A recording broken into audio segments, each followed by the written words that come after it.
പ്രിയ പ്രേക്ഷകർക്ക് സീരിയൽ ന്യൂസിലേക്ക് സ്വാഗതം. കൂടുതൽ സീരിയൽ ന്യൂസുകൾ അതിവേഗം ലഭിക്കുന്നതിന് ഈ ചാനൽ മറക്കാതെ സബ്സ്ക്രൈബ് ചെയ്യുക. ബെൽ ഐക്കൺ ക്ലിക്ക് ചെയ്യാൻ മറക്കരുത്. Do like, share and subscribe. പ്രതീക്ഷിതമായി തനിക്കേറ്റ അടിക്ക് പിന്നിൽ ആരാണ് എന്ന് കണ്ടെത്തണം എന്നുള്ള തീരുമാനവുമായി മുന്നിലേക്ക് പോവുകയാണ് നമ്മുടെ വരുൺ.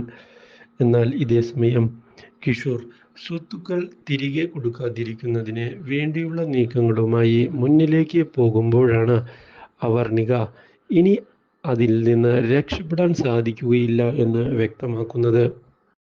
ഇതേ തുടർന്ന് പുതിയ നീക്കങ്ങൾ ആരംഭിക്കുമ്പോഴാണ് അവർണികയും കൂട്ടരും മുന്നിലേക്ക് കയറി വരുന്നതും ഇനി സ്വത്തുക്കൾ എഴുതി നൽകാതെ രക്ഷപ്പെടാൻ സാധിക്കുകയില്ല എന്നും ആരെയാണ് വിളിച്ചു വരുത്തേണ്ടത് എങ്കിൽ വിളിച്ചു വരുത്താൻ ആവശ്യപ്പെടുകയും ചെയ്യുന്നു. ഇതോടെ ആകെ പെട്ടുപോയിരിക്കുകയാണ് നമ്മുടെ അവർണികയുടെ ഭർത്താവ്. ഒടുവിൽ മറ്റു വഴികൾ ഒന്നും തന്നെ തൻ്റെ മുൻപിലില്ല എന്ന് തിരിച്ചറിയുന്ന അയാൾ മനസ്സില്ലാ മനസ്സോടെ സ്വത്തുക്കൾ തിരികെ എഴുതി നൽകിയിരിക്കുകയാണ്.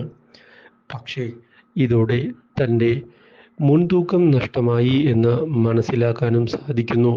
അവർണിക ഇനി പുതിയൊരു തീരുമാനം എടുത്തുകൊണ്ട് മുന്നിലേക്ക് പോകണമെന്നുള്ള തീരുമാനം എടുക്കുകയും പുതിയൊരു ജീവിതം തുടങ്ങാൻ ശ്രമിക്കുകയും ചെയ്യുകയാണ്. Do like, share and subscribe.